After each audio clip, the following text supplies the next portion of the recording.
Alright then, before you watch this video, I want you to watch the video that I have in the link below, Bart the General, episodes 1 through 4. I want you to watch the entire thing, and then I want you to come back here. If you just want to hear me review it and spoil it for you, fine, whatever. So I'll give you 5 seconds. Alright then, so you are back. You've either just watched me stare at you for 5 seconds, or you have paused the video and you have watched Bart the General. Anyways, I know what you're saying. You're saying, okay, this joke, I get it. It's going to be a funny joke. It's going to be really haha. No. I am serious about this shit. This shit is probably the best thing I've ever seen on the internet. It's really good, and I really like it. I had dinner recently, so. Anyways, Bart the General stars the Simpsons family from The Simpsons and how their lives are torn apart and all the weird characters that inhabit Springfield. Of course, that is what it starts out as, because one of the things that the series does is it plays around with the sort of status quo and plot of the original Simpsons, and some say this is a way to mock fan fictions because there's a lot of name changes, a lot of basically just changing the character around, like Bart Simpson and The Simpson is this sort of rambunctious, rabble-rousing kid, where in Bart the General, he's this gothic emo, like, sort of MySpace type of deal. And, they also change the names, like Homer becomes Omar, and then, like, Bart to Barton. In fact, Springfield is called Duckburg, at least for, like, the rest of the episodes. The thing that I can have a little bit of a problem with is the inconsistencies that this series has. Like, it's like the names are completely normal in the beginning, but then they change everything around. In one episode 3, Bart's original voice is replaced with somebody else.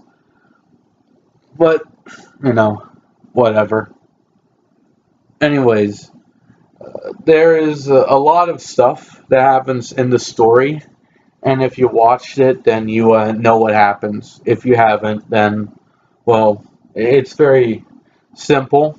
Homer has been cheated on by, I forgot, it was Toadfish or Swordfish, like, there's two toads type people. And basically, this is a crossover. You have characters from that, which was from some weird Australian soap opera nobody watches. And then Dr. House makes a cameo.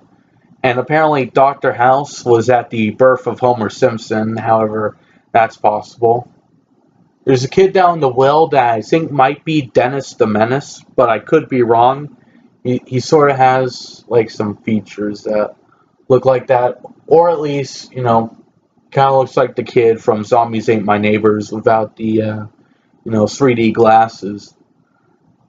Anyways, we have these weird characters that are in here, and a lot of the characters are changed around. Like I said, Bart is now a, like, goth emo kid, and one of my favorite changes actually is Otto, who I forgot what they called him in this, if they called him anything at all, but he becomes like a Jamaican, and he's actually a really fun character to watch.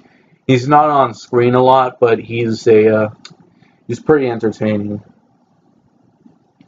So, you got the characters. You got Homer, who's basically, down on his luck. He's a little bit depressed. He's not your average dumb man Homer. He's just like somebody who's going through a tough time.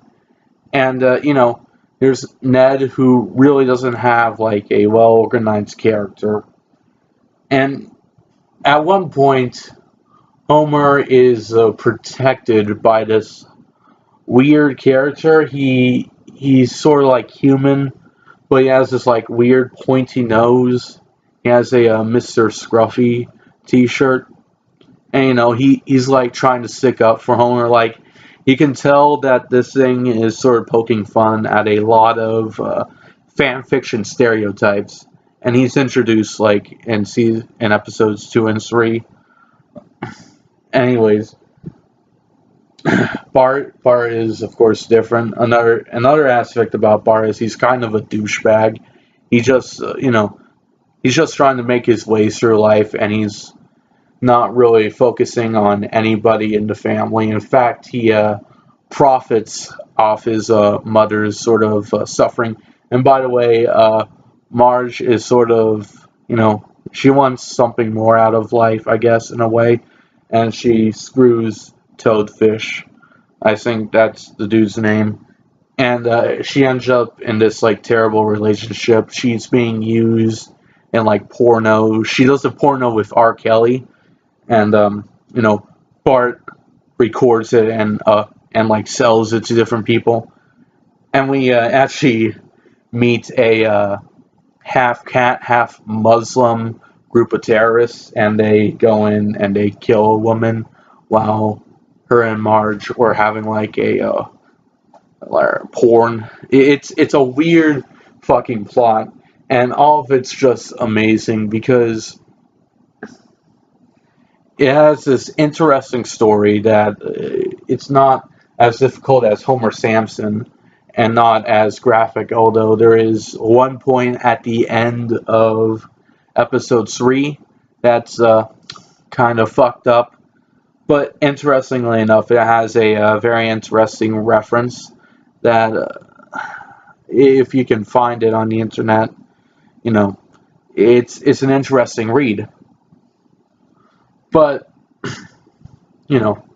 another thing that I really like about this story is the backgrounds. The backgrounds are weird. They're out of place. It's just weird shit, and it's actually like probably like my favorite backgrounds in any like animated series. That and some of Vance Collins' stuff, like his 3D stuff. I'll link some of that down in the description too, because it's good, and a lot of it's good. There's also, of course, the audio inconsistencies. It's a very lo-fi production. The intro, you get like the voices are mostly very quiet, but like at the beginning there's this loud ass intro, and like there's this one character in episode 4 who's with Homer, and he's just really loud. Overall, yeah, I'd suggest if you haven't watched it before, you should watch it right now. I give this a 4 out of 5, maybe, somewhere around that line. It's, of course, lo-fi and also very esoteric at times. But for what I've watched and what I've seen out of this series, I love it. It's amazing. It's legitimately really great. So yeah, this has been Not Porn, reviewing Bart the General, and I hope you enjoyed it as much as I did. If you didn't, whatever. Alright, peace, guys. Love y'all.